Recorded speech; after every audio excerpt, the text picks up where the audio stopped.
Woolley, this is your life. Yeah, right. Okay. Get David to mute me. David, can you mute Rob, please? Okay. I was born in Adelaide in 1946, and before I was 2, we moved to Ardlethan in the central west of New South Wales, so sort of spent a lot of my school life in Ardlethan.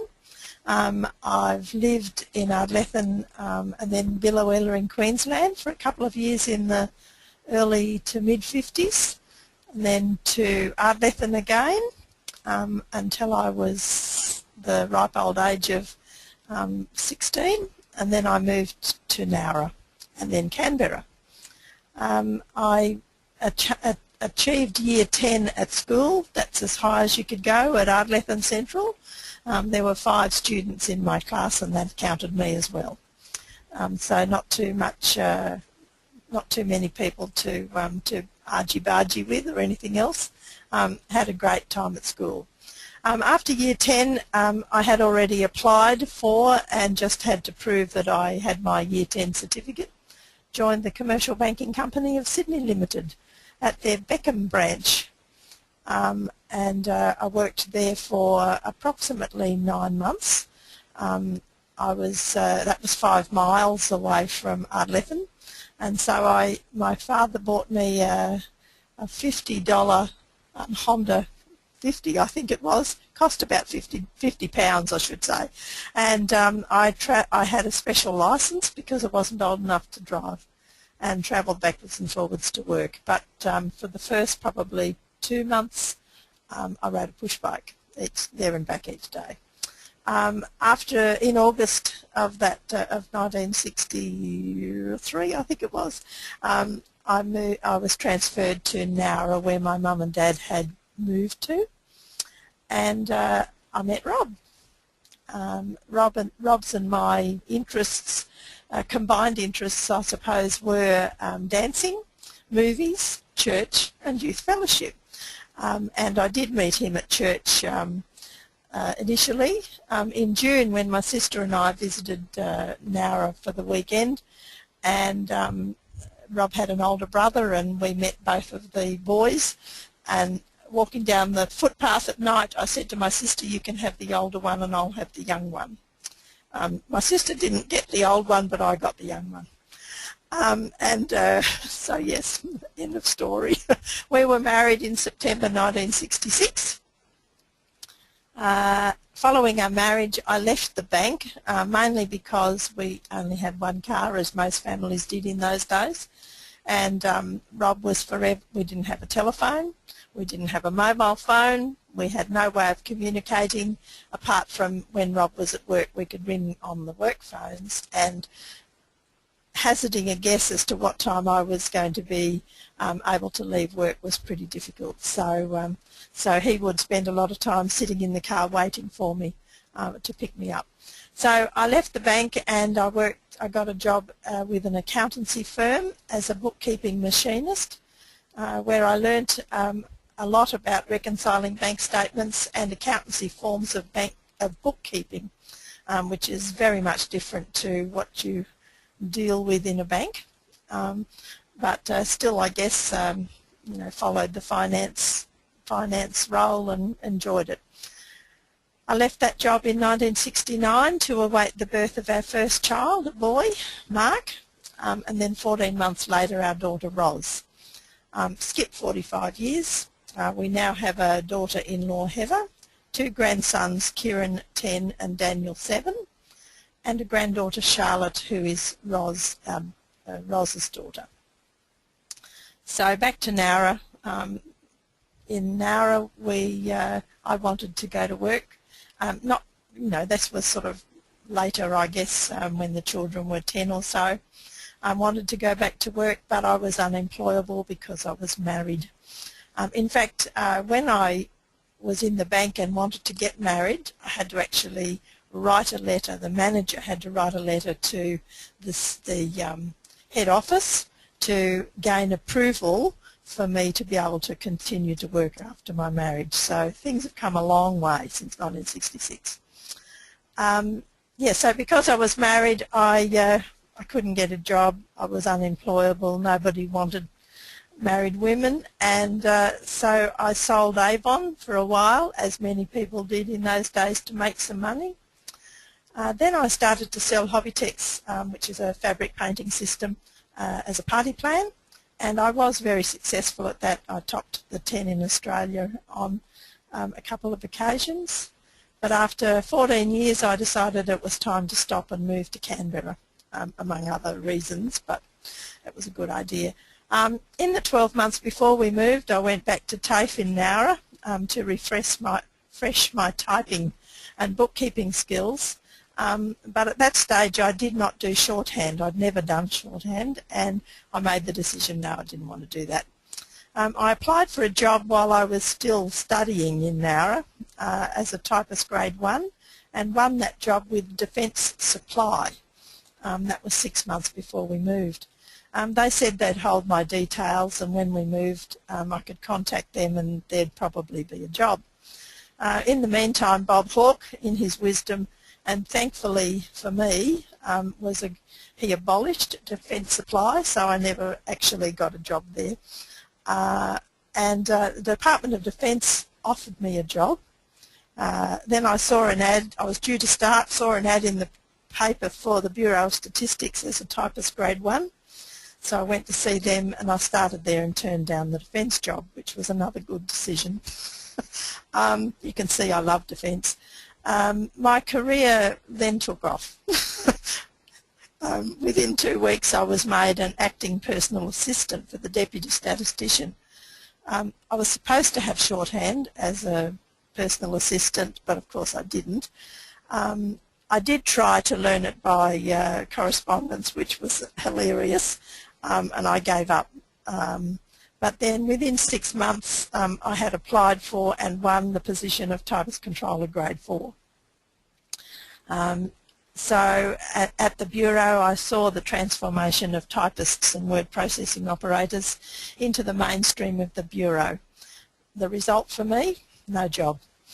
So I commenced, during this time I had also commenced study at the Canberra Institute of Technology, and I also taught there part-time. I graduated from the CIT in about 1994 with an Associate Diploma in Business Management. My only regret was that I should have sat the entry exam for university before I started at the CIT. I probably would not have passed, but I'll never know because I didn't do it. And I could have had a degree in the same, in less time actually than it took for me at CIT. But never mind. We all do things that we regret later. At the time when I didn't have a job, I was obviously still in employment, but didn't have anything particular to do. I did an awful lot of file archiving at the Bureau for about 6 months. It was an interesting time because I like history, and I learnt so much about the setting up of the Bureau in that time.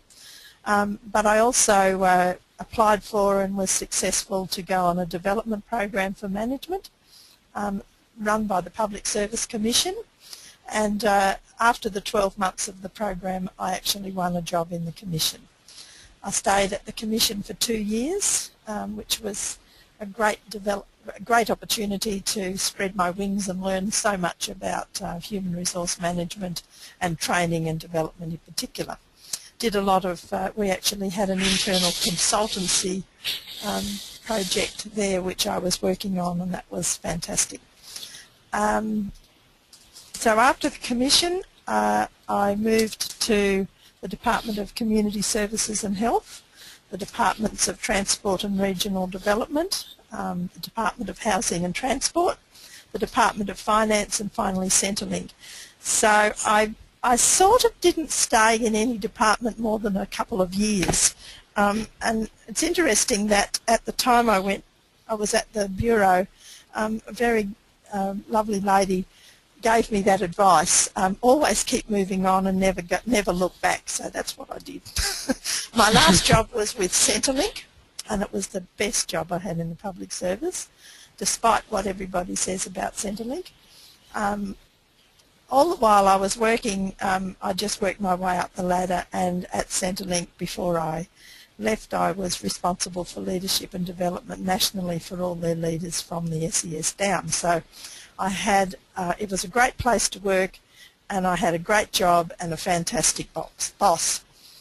About 2000, sadly, my sister was killed, or one of my sisters, and I decided at that time that there was more to life than work. I applied for and was accepted to look for a job swap, which would lead to a redundancy, and on the day before my 55th birthday in 2050, whenever it was, 2001, I got my job swap, and after 17 years retired. Best thing that ever happened. In retirement I took up embroidery, which I had enjoyed very much at school and done a lot of sewing through my life, but while working in the public service didn't have time to do any of that sort of stuff. Then a friend introduced me to quilting, and I didn't realise how enjoyable buying perfectly good fabric, cutting it into little pieces and then sewing it back together again could be. So hence my love of quilting, and I also continue to embroider. My community work then took on a whole new phase, working with our church on cooking for people with a disability. I joined Zonta International, where my sewing and treasury skills are being utilised, and of course joining Rotary in 2012 after many years of working for Rotary with Rob. And now I'm the current vocational training team chair in the district, and am working on a vocational training team trip to the Pacific Islands that will enhance the development of midwives to raise their level of knowledge and of complications in birth. And we hope to do our first visit in November this year. That's it for me. Well, that's great. Thank you for that. Has anyone got any questions? Yeah, I do. Beth. Yes. Yeah, I'm very disappointed in you, Beth. Oh. I mean, you fancy having a Honda 50 and it's not in your motorcycle collection. Well, you see, when you move and you are very young and you want to get married and you build a house, there's a problem with what's called money. Yeah, I sold the Honda. Well, I did know Rob. He saw the Honda, but no, we didn't keep that. But yes, I could run faster than. Well, how come you got married? I couldn't run that fast. Right. Now, coming from Ardlethan, I assume one of your family members worked in the tin mine, did they? No, we were farmers. Farmers. My dad had a sheep and wheat farm, and it was only 600 acres, which is the reason we moved to Biloela in Queensland, because clearly 600 acres wasn't sufficient for my brother and my father to make a living. And so they found two farms side by side in Queensland and stayed up there. My brother lived there, farmed for many years, but Dad had to move back because he was told that he had some form of some problem with his back, and it was caused by the continual dampness of the place. He was told to move, otherwise he'd go out in a box, so he moved. Was Biloela a mining town then? The mines started while we were there. There was a coal mine. Of course, the power station was fed by coal, and so the coal mine was there, and there was mining at Mount Morgan, north of Biloela, but Maura coal started while we were there, and just of course went berserk, and it's a huge business now.